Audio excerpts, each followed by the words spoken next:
Hello, hello. This is Yuri with Moving Sales Professionals and Let's Talk Moving podcast. And with me today, I have Jason Betting, the owner of Trunk Logistics and Manage My Moves, and his managing director, Jo Sedley-Burke, with over Oh, 17 years in the removal industry in Essex, east of London. How you doing today? yeah, very Great. well. And yourself? Good, good, good. Thank you very much for joining. It's always nice to have people on from the other side of the pond. It's actually quite strange that we have you guys over there in America that's interested in obviously what we're doing here as well. Yes, it's obviously we've had a little brief conversation beforehand. Yeah, I'd like to sort of find out a bit more as well. I mean, personally, I don't think there's that much of a difference between, as far as moving or removal industry goes, I don't think there's a huge difference between US and UK. We have similar seasons when it comes to industry. You guys slow down same time that we slow down. You guys speed up same time that we do. Pricing is similar. You guys in UK, you mainly price based on cubic footage. For as far as local stuff goes and long distance, so all your pricing is for most companies anyway is based that way. For us, we most of the local moving that we do is based on cubic feet, but or rather, sorry, hours. Yeah, but if you're like New York City or something like that, there's a lot of cubic foot pricing for local moves. And then of course we got long distance that we have priced based on cubic feet and based on pounds. Pounds being the preferred way to go by the Department of Transportation for the US. Of course, we're a lot more regulated on our side of the pond than on yours. Definitely a lot more regulations. So we're kind of sandwiched between you guys and Canada. You don't have as much regulation, and Canada has even less than you do. So when it comes to that, so yeah, that definitely makes a difference in that side. But other than that, in terms of people are moving, Oh, removing, that part is very similar. So there's a lot. We're a lot closer than a lot of people realize. And now for a word from our sponsors. If you're a moving business owner, you may have already heard of Moversville, an email marketing service that helps moving companies increase, repeat, and referral business. But have you heard of Moversville Connect? Moversville Connect is an incredible resource for all things moving. They feature an array of vendors and services that cater specifically to the moving industry. You can find companies that provide moving software, moving sales services, marketing services, moving equipment providers, and much, much more. Visit moversville.com today to learn more. So how did you get into the removals industry? many years ago, I started. I was working for a company in London, and we was moving around office furniture and building new furniture and installing it. And the company went into liquidation. I then picked up the clients, and those clients then turned around to me and said, "Have you got any storage? We need to store this stuff." And then I found an area of land local to me where I bought some shipping containers, and I started off in the storage industry, obviously at the low end, using shipping containers. And then what we had is we then found a market for people saying, can we store some stuff with you? Yes, yeah, no problems at all. Bought another container, sat that down. They would then come along and say, can you help us move all the stuff? And then it just went from there. I got in a little bit of a trend with, I was in a good area for people wanting to store stuff, not only in between their removals, but for their business and so on and stuff like that. And then we grew our first container site to about 120 containers in a reasonably short amount of time, probably say about 16 months. And then we was obviously started our career in moving. I had no experience before that, and I think there's a lot of people in the UK think that running a removal company is very easy, or going out and doing a removal is very easy. I think that I'd love to see our industry sort of regulated and see us become a trade. Unfortunately, we're not in the UK, and anybody can go and get a van and obviously start a business doing a job, and it's a skilled job. I mean, the guys that we have working for us now, all sorts of ages and all sorts of level, but yeah, it's definitely a skilled job. Yeah, So that's definitely what we stress over here too, because especially in other places like California and what have you, there's a lot more unskilled labor. But nowadays, of course, I'm sure you've heard of the policies of the new president.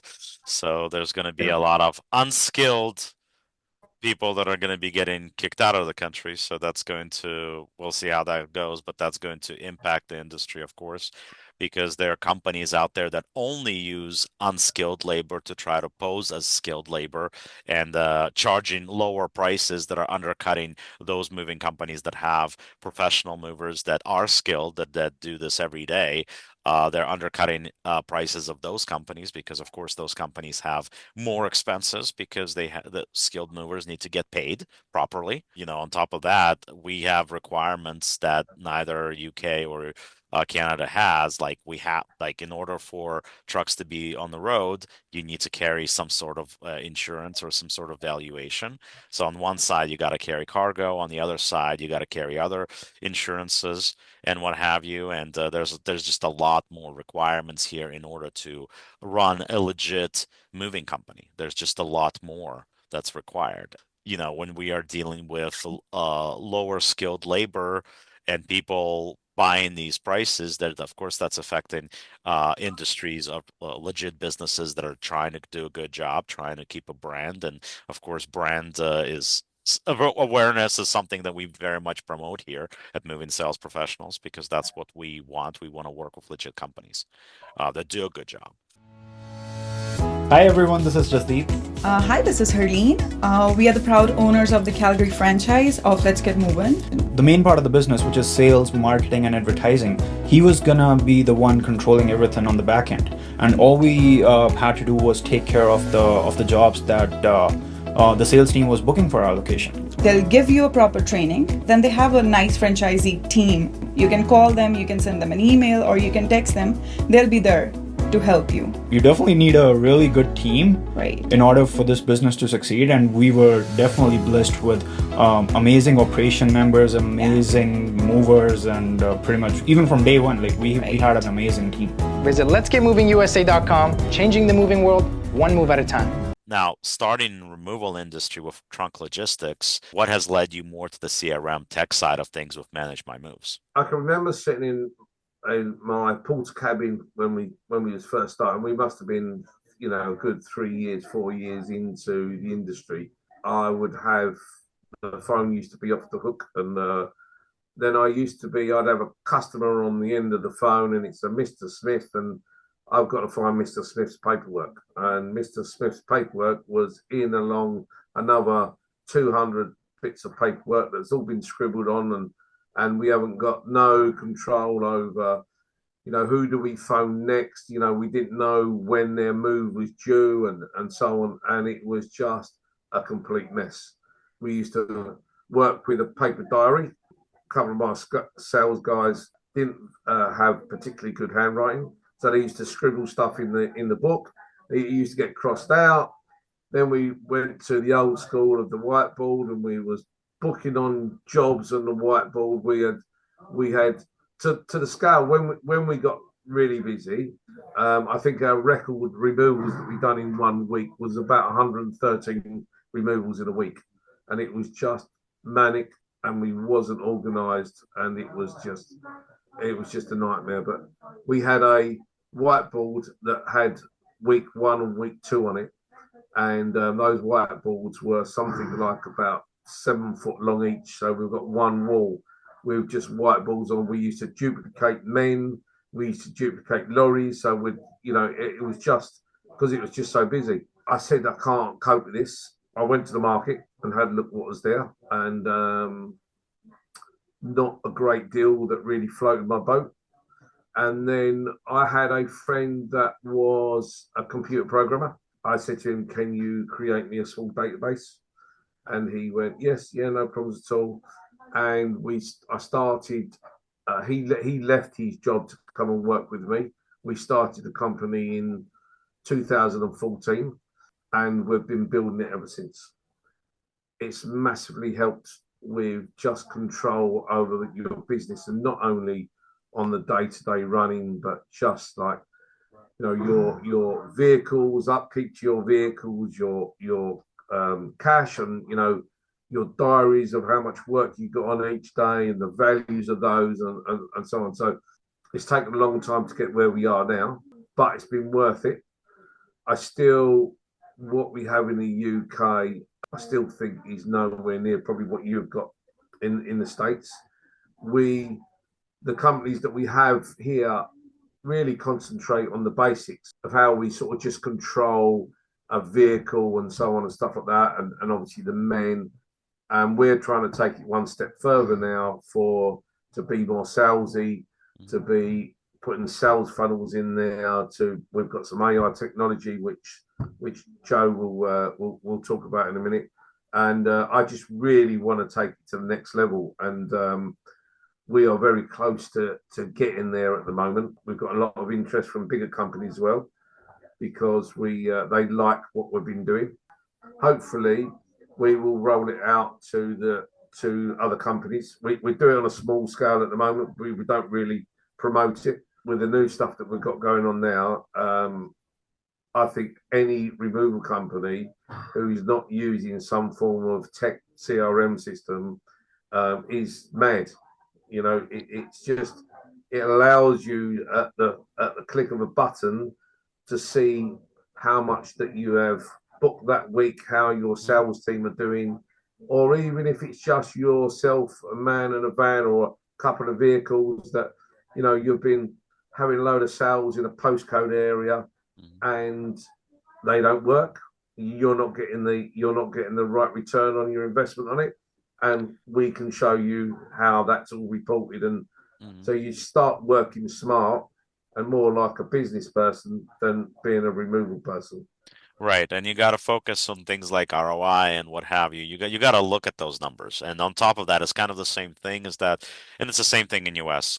You gotta realize that once you take a step of going from being just a mover or just a foreman for somebody else, you got to understand that you're taking a giant step from being just a guy that's moving furniture or controlling the move to becoming the owner of a company. It's a huge step. There's got to be a separation, first of all, that you make between people that are now movers that are below you. They're not your friends. At the end of the day, they care more about their tips than amount money that you spend on your truck maintenance, on your packing materials, and what have you. So as a having a CRM also allows you to control and see what you're actually spending on your packing materials, what's actually in your inventory, and frankly, how much free stuff are your movers giving out, right? Yeah, Because yeah, most moving companies in US, we have basically you know exactly how much packing materials is going out on the truck each day. So whenever that truck comes back at the end of the day, you can see, okay, we have 20 boxes left. There were 50 there. I can see the 30 boxes were purchased by the customer. Where did the other 20 go? You yeah, know? So, for example, so you're able to keep track of that stuff because at the end of the day, now it's not your mover's money anymore. It's your money. And you got to be able to control those type of things. Same thing goes, okay, how much return are you getting on the leads that you're buying from leads providers? How much a return are you getting on spending money on advertising on Google, Yelp, or well, we use Yelp, among other things. But what do any of the sources that get your information out there? What are you spending? What is your return? Is it worth to spend it on this source? Maybe you need to try something different. But it's a lot of that stuff and just being able to control. You can't possibly hold all this information in your head, and writing it down is obviously is going to spend time. Not to mention if the person's writing it down has my handwriting, then you're really screwed, right? So you got to be able to look at all that stuff. That's extremely important that you get more tech, but also you got to get more salesy. What you got to understand is that in US, we're a lot more focused on sales. So it's much easier for us to get salespeople. For me, having a call center background, it's easier for me to sell good salespeople on the fact that there's opportunity in the moving and removal industry, right? But for most moving companies, removal companies, who do you guys actually physically have in your office doing sales for you? Who do you have? Is it your brother, sister, cousin? Is it somebody that you saw at a local grocery store that you think talks a lot? But are they really a salesperson? How do you know, right? So all those things definitely um, impact your business because you want somebody that's going to go after it. And this is sales. Despite what some people may believe, this is sales. And you gotta want the customer business more if than your competition if you want to grow. That's really the bottom line. Yeah, I think that especially in the UK, I've seen it over a number of years. Is that going back 20 years, there's some guys that just had one, two, three vehicles that have become very wealthy because there wasn't the amount of removal companies that there are now. It's been saturated. They never used to have to worry about doing sales because the phone used to be ringing because there wasn't enough companies around to obviously service the house movers.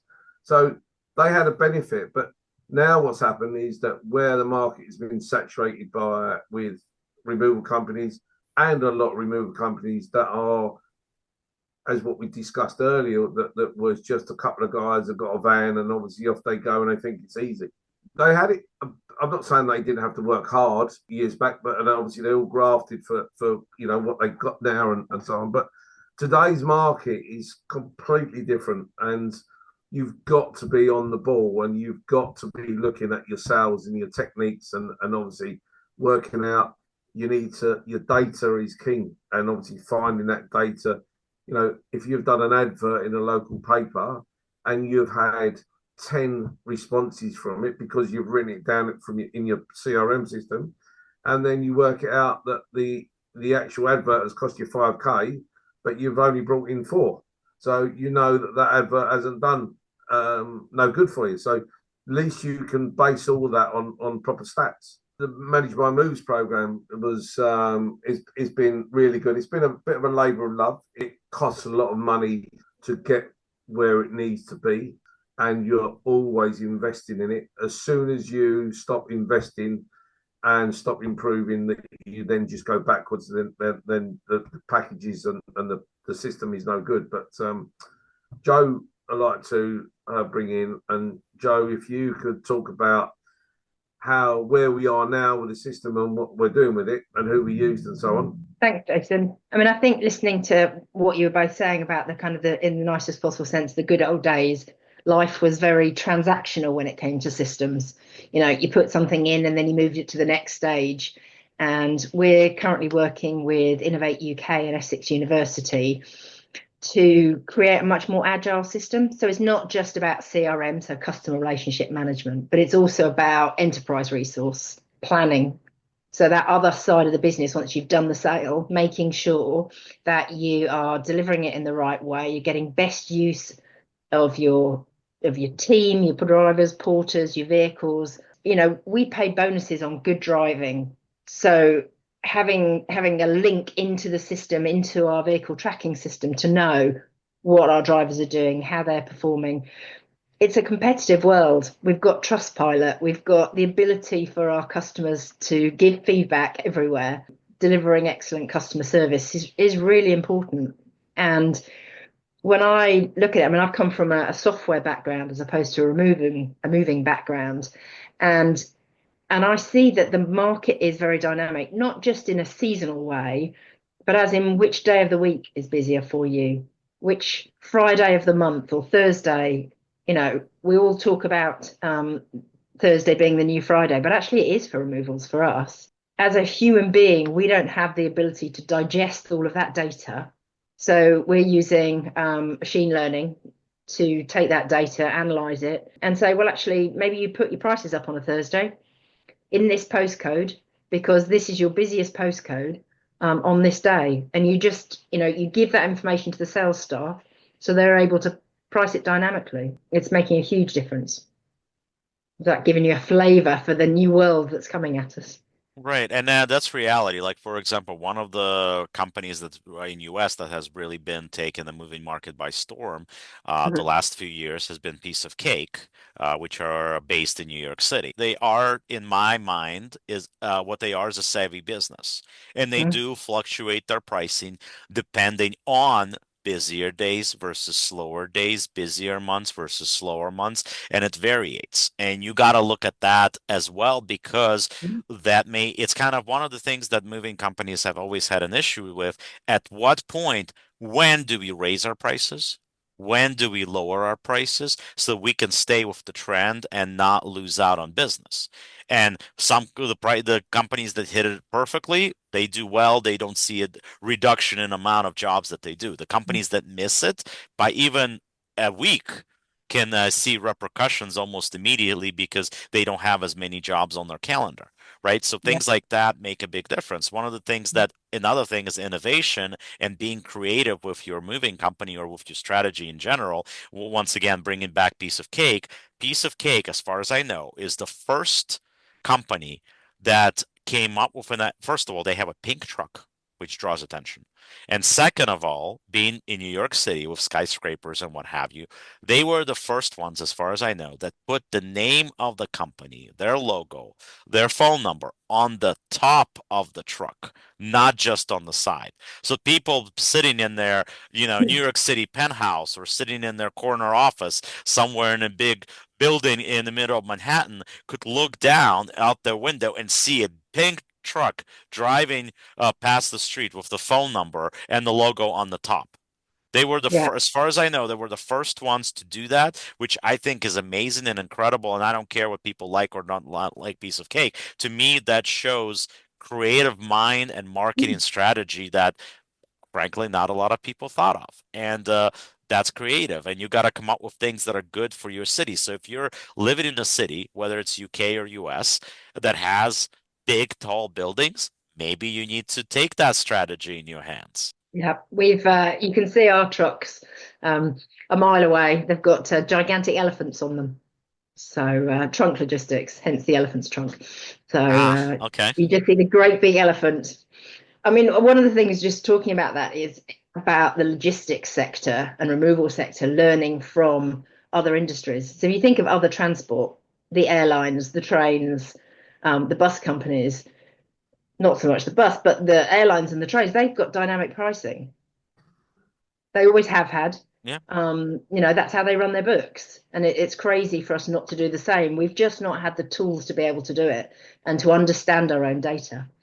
Absolutely. And I think the other thing, speaking of which, now that you brought up the elephant and the trunk, I'm going to give you the same bit of advice, if I may, that I gave to a company out of Boston that I did a I'm podcast nervous. with. Support, do you have a local zoo? I'm assuming London Zoo, right? Would that be the Yeah. So closest we one? do have London Zoo. We've got Colchester Zoo Okay. in Essex as well. So here's my suggestion, just something to put out there that I think people will like, right? Contact the zoo. Hopefully one of them has an elephant enclosure Yeah. and ask them if you could put a camera in that elephant enclosure or some sort of a feed that you can tap into where that you can have a little window on your website. Well, people can follow whatever the name of the elephant that they are and contribute to the zoo, for example. Yeah. It would be That's a something that would be neat and unique, right? Yeah, that's a great idea. That's a great idea. We are running a competition this year with our local schools for the kids to name the trucks. We do quite a lot of work with the local schools, and last year we did Thurrock's Next Top Boss, where we ran a competition, and they had to come up with some social media posts, one of the schools, and the winning team kind of renamed Trunky and came up with some great stuff. So, I No, love the that's idea awesome. Yeah, having because that on the that way website. it's something that's unique, right? You need to be Yeah. once again, you need to find something that separates you from your competition. So if you have a Yeah. animal name that's part of your company's name, Yeah. and there's a local zoo, there you go. Yeah. There's a freebie for you all, right? That Thank you could you. Yeah, potentially use. we'll sort that one out. Do you know that you were talking about the branding side of things, and Mhm.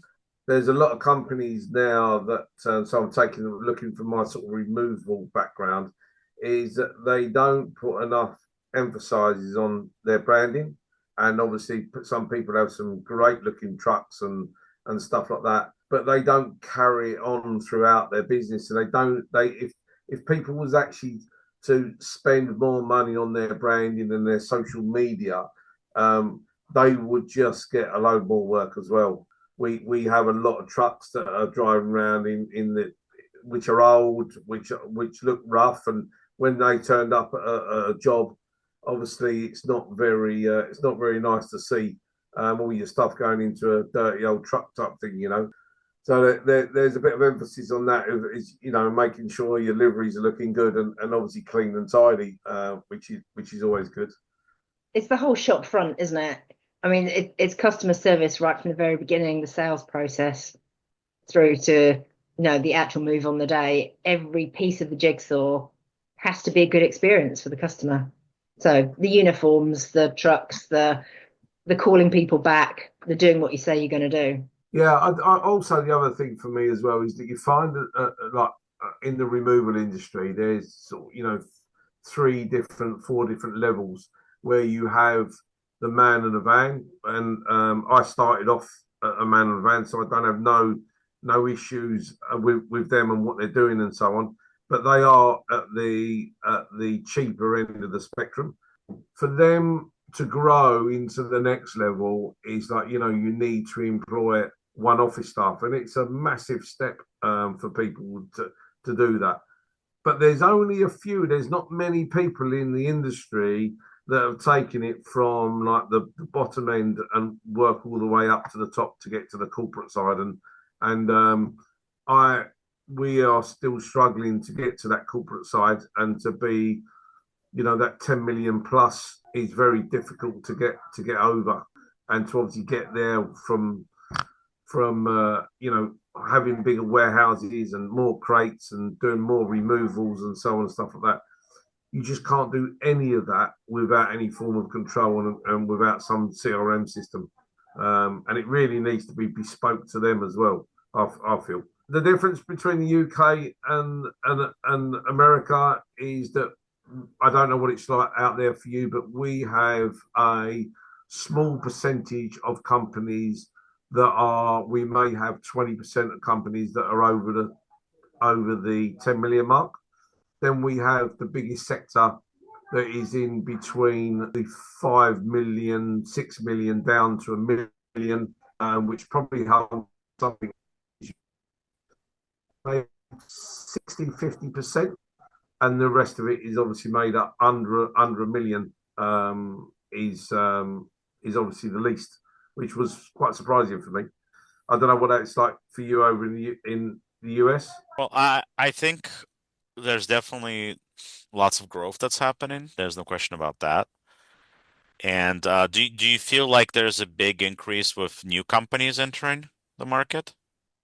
No, I actually think that that there's less, and I think that it's all about our generation, and I think our generation now, our younger generation now, wants to be in the tech industry, and I think also as well the government are pushing people to the tech. So we will at some time have the driverless lorries that will be working on a day-to-day basis. I can't see our industry being taken up via that, and only for the reasons of the complexity of getting a wardrobe down the stairs, or the complexity of taking it apart. Well, it's not got screws in it, it's got a bit of glue in it, and obviously, you know, and that's going to be difficult.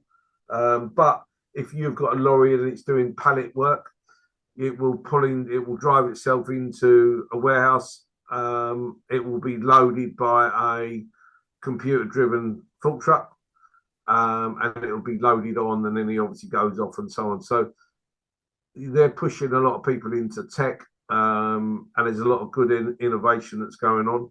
I fear generally for, you know, perhaps our 40-year-old guys who's a truck driver, they're never going to be able to retrain him. You know, once, you know, sit at a desk and, you know, want to do tech. But I think that I think people tap their toe into the water with, I buy a van, I'm going to try and start a removals company. Sure. I think it's harder and harder now, so they're realizing it's not as easy and it's a short window for them, and they go off and do something else. But for me, I like the fact that there is not many people coming into the industry. I also think that some of our local rules for our vehicles now to go into London, you need to have a certain spec lorry, Euro 6 engine, and so on and stuff like that. That's driving a lot of the older companies out because now because they haven't got a sales book and they're waiting for the phone to ring, Right. then they can't go and spend 60,000, 70,000 pounds on new trucks and so on and stuff like that. So I think you're finding they're just hanging up their boots and obviously off they go. So for the people that are in the game at the moment, I think it could be quite good, and moving forward, it could be quite good. Just sorry to interrupt you, Jason, Yeah. but just picking up on one of the things you said, when we were looking at Manage My Moves, it was one of the areas we're saying, one system is not going to suit all.